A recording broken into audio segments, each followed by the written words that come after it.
Strengthening resilience in the face of food insecurity, an Easter message of hope. As we prepare to celebrate Easter, we are reminded of new beginnings, of renewal and hope, knowing that God has never abandoned us. And in his perfect love of mankind, we remember that our lives are in the hands of the Creator who sent his Son to die for us. In Zambia, amidst food insecurity and rising costs, this message of Easter resonates deeply. Recognizing the challenges encountered by communities affected by the threatening food insecurity, we should still aim to instill hope and foster collaborative efforts. The Jesuit Centre for Theological Reflection observed an increase in the basic needs and nutrition basket in the month of March, which now stands at 10,603 kwacha.40 ngwe. This signifies a 2.9% increase in comparison to the month of February. The increase in the basket was due to the increase in prices of food items such as a 25 kg bag of roller mealie meal,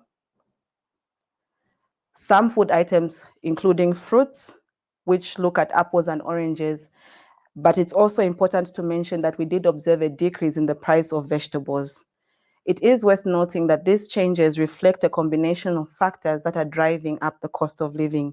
These include El Nino impacted induced weather patterns, as well as the exchange rate depreciation affecting the cost of imported goods, fluctuating fuel prices, and other interconnected economic dynamics. My name is Muchimba Sarah Siamachoka from the JCTR. I serve in the position of Program Manager, Social and Economic Development. In releasing the Basic Needs and Nutrition Basket Statement, we thought it best to interact with you, the citizens, on how these challenges are being navigated. I am joined in studio by our communications officer here at HQ, and we will speak to some of the questions that many individuals do have. This is a live platform, so we'd like to encourage you to post your questions. We want to interact and explain how we are calculating the cost of living and also how we can exchange ideas on some of the solutions that may be proposed. All right, so the first question being, the recent debt restructuring agreement by Zambia presents potential opportunities for addressing food security concerns. How do you envision these financial resources being allocated towards critical sectors like agriculture and food security initiatives? Indeed, that is a great question. And I think that question does speak to the current context that we are in. Remember, we did have a disaster declared, but at the end of that statement, we have the word that speaks to emergency. So the hunger situation is one that is an urgent issue, and it's important that various stakeholders are coming on board to support the efforts of government. If you bring it down to a household level, it would be inhuman to compare response from different houses, those who are able, those who are not able to, because people are faced with a hunger situation at that particular point in time. So indeed, with the debt restructuring agreement that was reached, and this is for our creditors, bondholders to be specific. I think as a center, what we do applaud is that this is a milestone. It's been a journey that we have pursued for a while. Remember, Zambia did default on her debt in November 2020, but it's also important to make mention that it will require prudence, even how we are going to use this relief. Of course, I don't want to get into the technical details of what has been spelled out. I think various fora, the Ministry of Finance has provided this information. But from where we sit, I think it's quite important that these resources are channeled towards entities that would help us support short, medium, and long-term initiatives to sort of improve the well-being of different individuals, especially when we look at issues around the cost of living. You mentioned an example of agriculture.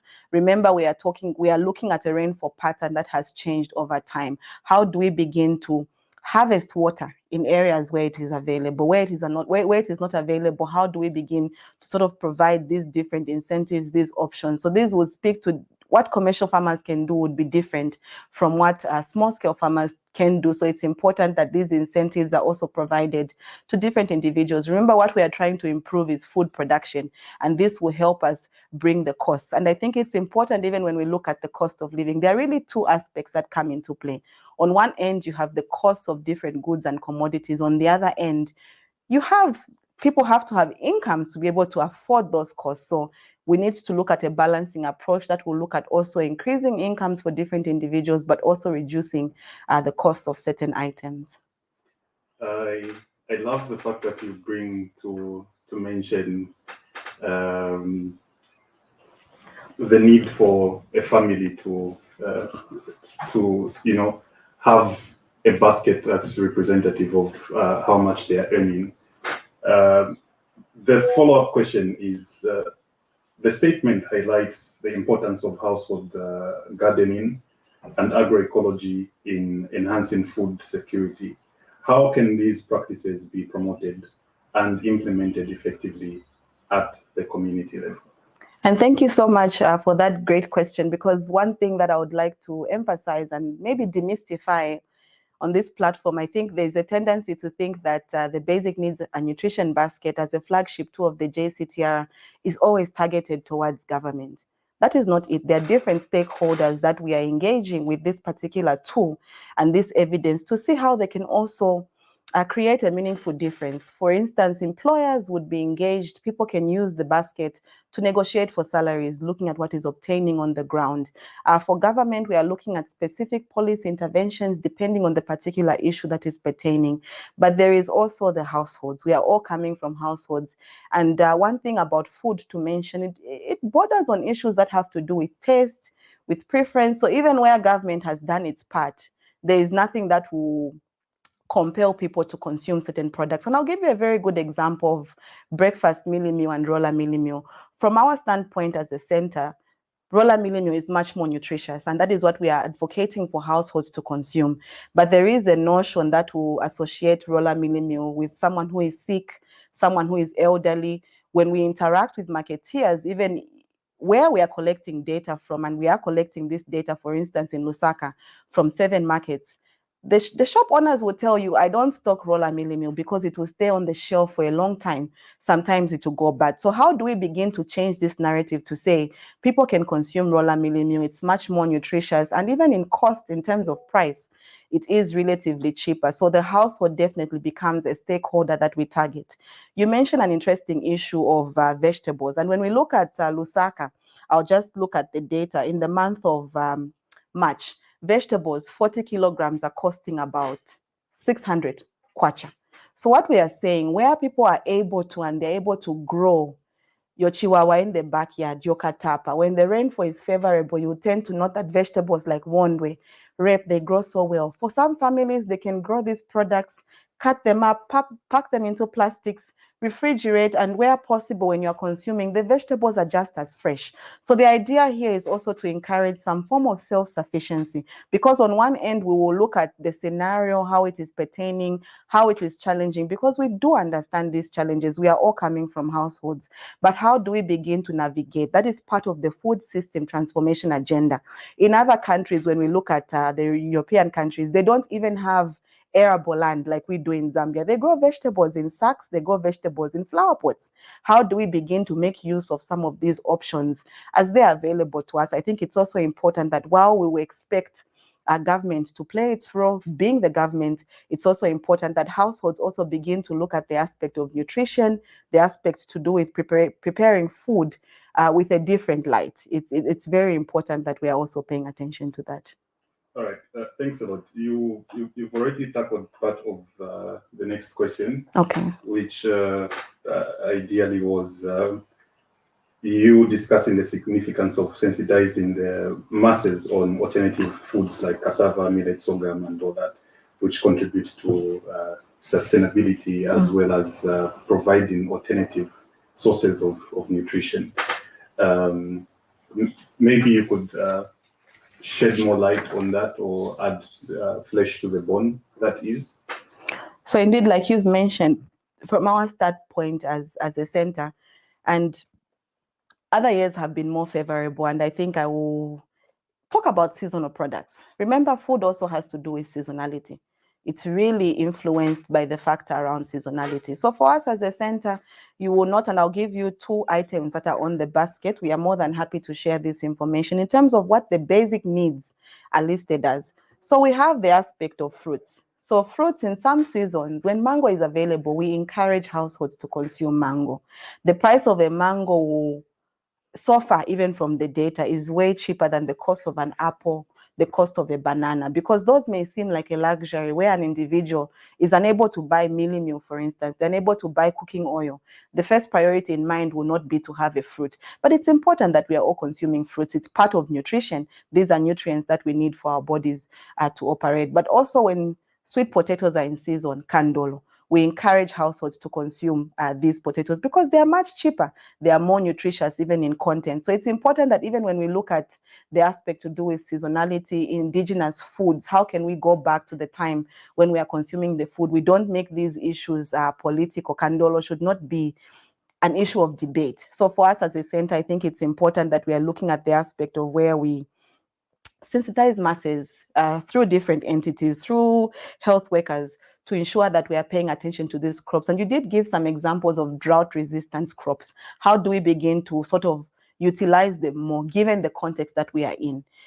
Rainfall patterns have been changing for a while now. And if we are not adapting to the current situation, I think it will be a thing where we are just complaining, for lack of a better term, of rainfall not being favorable, but how do we begin to maximize? And this is not just to the sector of food production, but even when we look at energy generation, because you see the issue around load shedding, for instance, becomes important for us as a center because we'll square it down to the family. Suppose someone is a salon keeper, they're unable to blow hair through the day. How do they generate their income because they don't have money in that particular point in time? Yes, we do appreciate that the schedule will cater for different areas, the CBD, the different business operations, but there could be someone somewhere situated in Matero who is not on a particular schedule that is favorable. How does that individual continue to earn an income? So how do we continue to diversify our economy in so many ways? How do we utilize solar? To an extent, I think the sunshine in Zambia for so many years has been in abundance, but I think it's quite important that we tackle these issues as a collective. And just to mention, cost of living is a very multifaceted, complex issue that will require solutions and efforts from different people. And this is why, even as we are reflecting over the Easter season, a renewed hope, but how do we bring our collaborative efforts together? All right, thanks a lot for that. So allow me to try and create a connection between the question before and the question that is to come. The statement does make mention of the newly announced tax waivers on agricultural equipment. How can small-scale farmers best take advantage of this opportunity to enhance irrigation practices and strengthen food security? So indeed, and I think this is something that we Zambians tend to be found wanting. There are times where there are various incentives that are provided to us. For some people, they don't access these incentives because they don't have this information. So we can also play a role, for instance, to sensitize and ensure that we get this information out. But even when the information is provided, if it's not detailed, where someone does not know where they need to go to access these incentives, I think we need to begin to utilize the different offices that be throughout the nation, throughout the various provinces. I believe even in the most remote areas, there is some form of representation of these different entities, Ministry of Agriculture, for instance. So it's quite important that small-scale farmers begin to take up these options. We are looking at means and ways to make them viable. This might not be a challenge for a commercial farmer, but it might be a challenge for someone who is a small-scale farmer. If our rainfall patterns are not favorable, how do we begin to produce enough even during times where we are faced with calamity? And you see, if you look back, we've gone through various series of different challenges. So it's important that we are sort of also seeing how we make this important. So indeed, there are stakeholders who have the role to play to provide this information, to support small-scale farmers. But even as members of constituencies, we are all coming from somewhere. How do we begin to take this message out? And for me, this is one thing that I usually speak to, even when we're talking about the media. The media is part of civil society. How does media also begin to champion these messages and take them to the most remote areas so that people know what options are available? But it's important that we sensitize and we begin to reconsider how best we can support the least amongst us. All right, thanks a lot for that response. The last question on this session is, lastly, in striving towards a future where every Zambian has access to nutritious food, what are some of the practical steps that individuals, organizations, and policymakers can take to address food insecurity and create a community where hunger is eradicated? Indeed, that is a loaded question. That is a loaded question, but just to speak more generally, if we're looking at a household level, how are we promoting self-sufficiency? How are we promoting agroecology? Even when we look at the aspect of conservation farming for the different small-scale farmers, these are techniques, these are skills that need to be taught. So it's important that different stakeholders come on board. Civil society can complement the efforts of government in so many ways. I think we've had different partners that we are working with also come on board. Even in this disaster situation, how do they see that they get to the most remote places? Remember, people have lost crop. The hunger they are feeling is now. So the relief itself, and this is what we are also sharing in our statement this month. How do we provide food relief for those immediate needs? How do we provide support in terms of seeing how we can recover from this particular calamity? So it's important that different stakeholders are playing different roles. But like I said, the solutions will vary. They'll be short, medium, long term. There are some parts of the country that may not have been gravely affected. How do we harness what is in those particular countries? One thing that we've always spoken about is the different comparative advantages that we have as a country. If in Wapula we are producing cassava to an extent that we can begin to add value to it and have more households, for instance, use cassava meal, it becomes quite important that we are doing so. So even for government, I think part of what we share in our statement is the vital role that they have to play. But if we are going to talk about irrigation, we also need to ensure that we're not depleting the water sources that we have, because you will go to some areas, boreholes are sunk 100 meters down, we do not have water. How do we expect those pertaining in that organization to also survive? So it's important that we are also conscious of the environment. And this is where, even as we will continue to discuss the issue around climate change, because this is a reality that Zambia is faced with, that other countries are faced with, even within the southern region. How do we begin to look at modalities that can help us sort of support, but also take cognizance of what is happening in the context? So like I said, it's a loaded question. We do make various recommendations targeted towards different individuals, and this is an ongoing aspect. The advocacy around cost of living is really one that will continue to be ongoing. But like you have rightly noted, in the long term, how are we able to grow food that we need, even in seasons where rainfall may not be abundant, may not be available? Because, I mean, data history has shown these are simulations. We don't know what the situation will be come the next year. So it's quite important that we are interrogating these issues. We are holding our duty bearers accountable. That is a role that we all have to play, even as we discuss the discourse of poverty reduction, but that of development as well. All right, thanks a lot. Let me see if I can bring on board an external media person.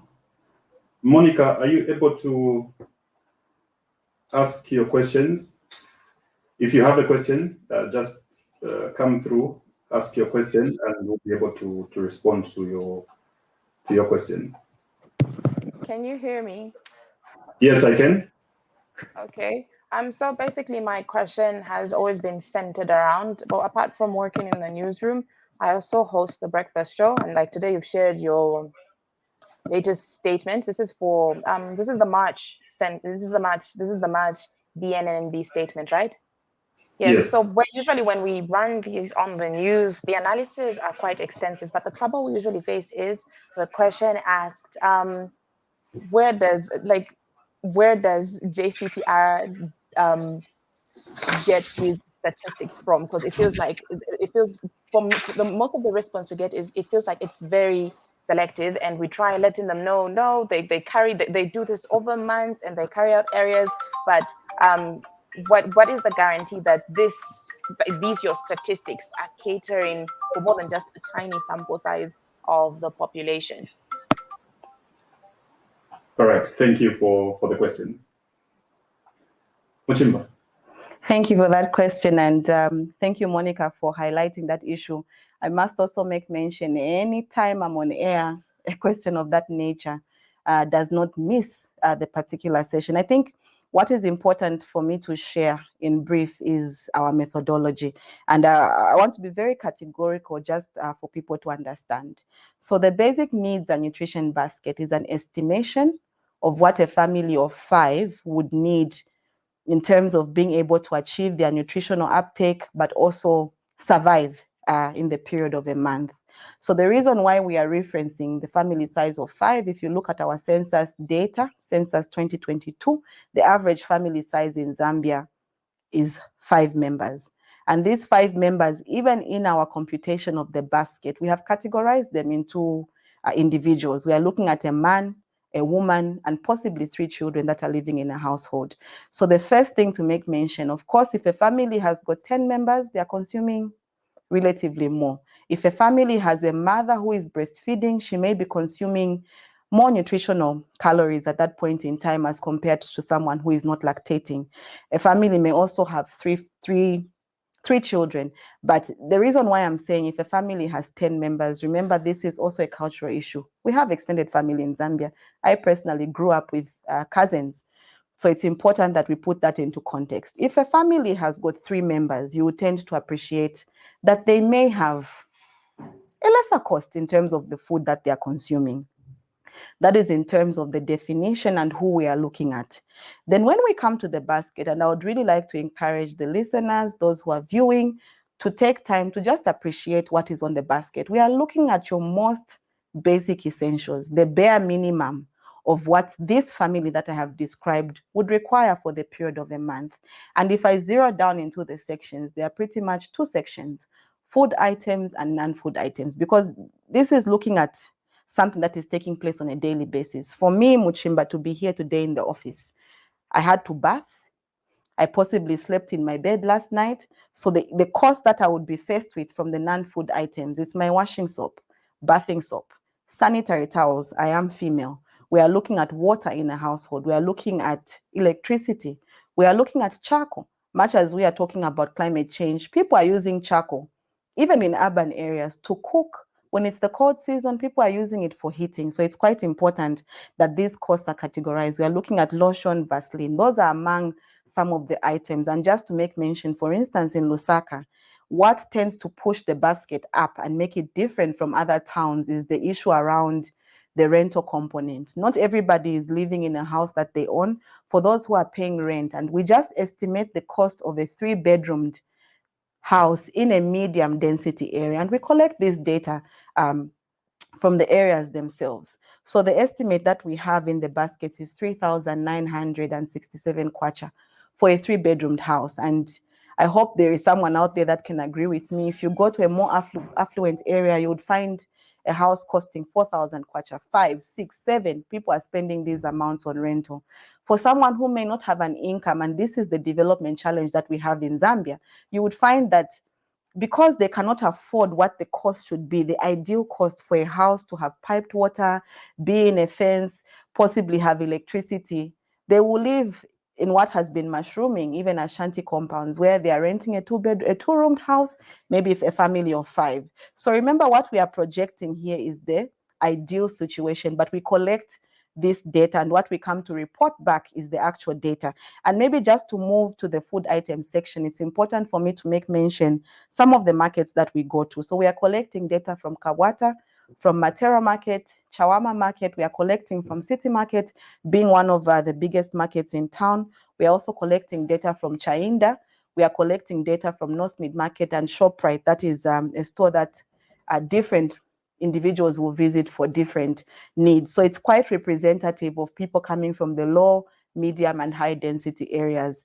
And like we said, because we are estimating these costs, it's important that if salt is 10 kwacha in this area, it might differ slightly in a different area. We are not saying that salt will be the same price in every shop in Lusaka.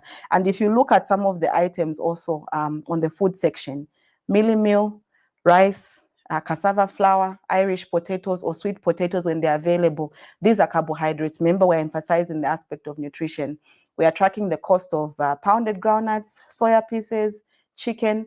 Milk is also an item on the basket because we are looking at the aspect of calcium, bananas, cooking oil, salt, tea. There are some items that you may fine, not even on the basket, like sugar, for instance, but it doesn't mean that a household is not consuming, which brings me to a point that I would like to emphasize. We are looking at the bare minimum. So we are not, Lusaka may have 10,000 kwacha if someone is spending on all these items, but there are other costs that we are not even including in the basket because we recognize that scenarios would differ for different people. For instance, transport, someone could be spending about 800 kwacha to get on a bus from Nyumbayanga to town every day. Another person could be walking within Nyumbayanga to their place of work. They're not spending anything on transport. There's also the issue around talk time. So as a center, what we do every 2 years, we make efforts to ensure that our basket is reflective with what is on the ground. So we do consult stakeholders. But like I said, I hope this is quite a clear explanation in terms of the methodology. We are looking at an ideal situation that is based on actual prices collected on a monthly basis for the average family size of 5.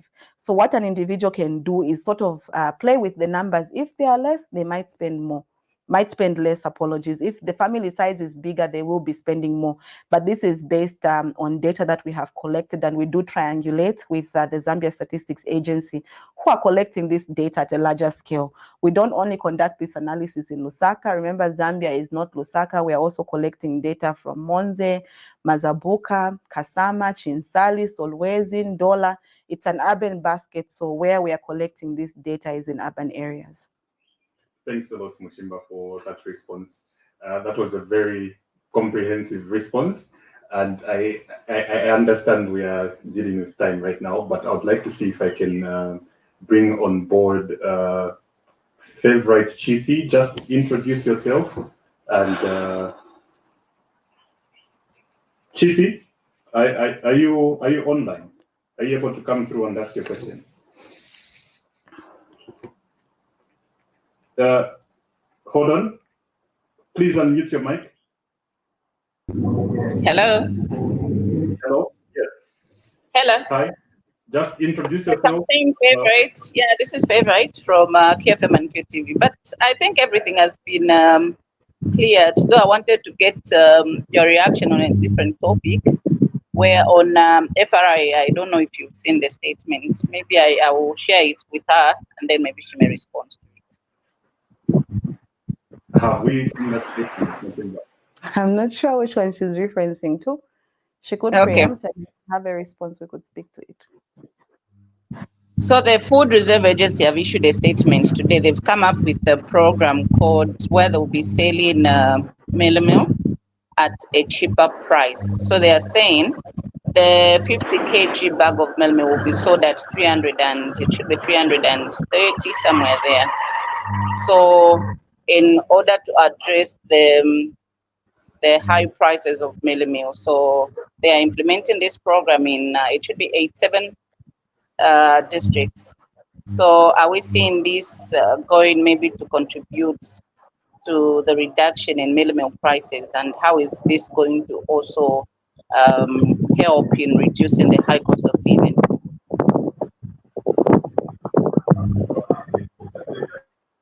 Did we get the question? Yes, we did. I think that, well, the question and the information, thank you so much for sharing that information. I think if we look at our data, maybe if I just make a comparison, a bag of roller mealie meal in the month of March was about 284 kwacha. This is a 25 kg bag. For 50 kg, then we are looking at about 453 kwacha. Indeed, any efforts that will sell mealie meal, if I got her correctly, this is mealie meal and not necessarily maize. If I got that question correctly, a reduced price is much needed. Remember, we are looking at a situation where people have lost crop, they have lost harvest. It's important that we are sort of supplementing them. And also even in these urban areas, and I think I'll give you an example of the social protection initiative, such as the social cash transfer program. The idea behind the social cash transfer was to allow a family afford at least an additional bag of mealie meal in a particular month. So if the price of mealie meal has far outweighed the value amount that an individual is receiving, it's important that we look for means and ways to sort of enhance these efforts. Of course, issues around sustainability become important to talk about, issues around selection criteria, Which areas are we going to? What is the guidance behind that? Is it free for all to access? Will we have individuals who want to buy and resell at a higher price? Because these are real challenges that are happening in the community. Remember, the issue around employment, among others, becomes a challenge. So someone could even use this as a maximizing opportunity for business. But how do we ensure that we are providing those who need this support at this particular point in time? I think to speak to the question around, do we see this reducing the cost of living? One thing that I usually speak to is the fact that we collect this data and we present the costs as they are. So it's difficult to make projections, but also it's important to make mention that cost of living is affected by so many things. We could reduce the price of mealie on one end. If the cost of fuel goes up, not sure what ERB will announce, that also has a ripple effect on goods and services, because remember, fuel is part of industry. The manufacturing sector who will produce a particular product will put that, it becomes an increment on their production input. And therefore, what is usually the tendency is to pass on the cost to the consumer to ensure that they make profit. So cost of living being multifaceted is affected by so many things. This is something that we continue to observe in terms of how is the environment. Are we producing enough as a country to ensure that we have enough forex to invest in different initiatives that would either improve food production, among other issues? So I think I would say the initiative is one that is welcome, especially in the disaster emergency that we are faced with, where hunger has been declared as a national emergency. It's quite important that we are looking for means and ways to support different individuals. If you look at it from the perspective of someone in business, you also cannot expect people to sell their produce at zero cost, but it also calls for some form of humanitarian support for one another. So these are issues that we continue to observe, and we also continue to, like I mentioned, even as we reflect on Easter, a point for a renewed hope, a new message. How can we begin to put so many issues aside to ensure that we deliver for the Zambian people? All right, thanks a lot. So GCA has shared with us the message from the FRA, and we'll be able to look at that. Thanks a lot, Chisi. I guess we can wrap up and end the program, unless the participants on board do have another question. So I take it we have none. Nonetheless, I think from our side as the JCTR, we want to interact. We want people to understand the evidence that we are producing. I'm just trying to imagine a time where next month JCTR comes and there is no BNNB. The idea behind this evidence is to ensure that even as we engage with policy, we are engaging them with data, we are engaging them with evidence that we can use to begin to formulate different solutions. Otherwise, if we did not have evidence in any world, we would be implementing policy in a vacuum. You don't know what it's responding to. You don't know where it is responding. So among other issues, I think for us, we continue to collect this data. We continue to share this information with the public. But we also want to hear from you. Engage with us on various issues. Engage with us on how you are coping with these various initiatives. And I think this is an ongoing approach that we also encourage the media to get through us through our social media platforms. We are based in Olympia, and we are happy to receive feedback. We are happy to engage with you. We are happy to collaborate with the public on so many issues. Thanks a lot, Mchimba. We end the live session now. Thank you.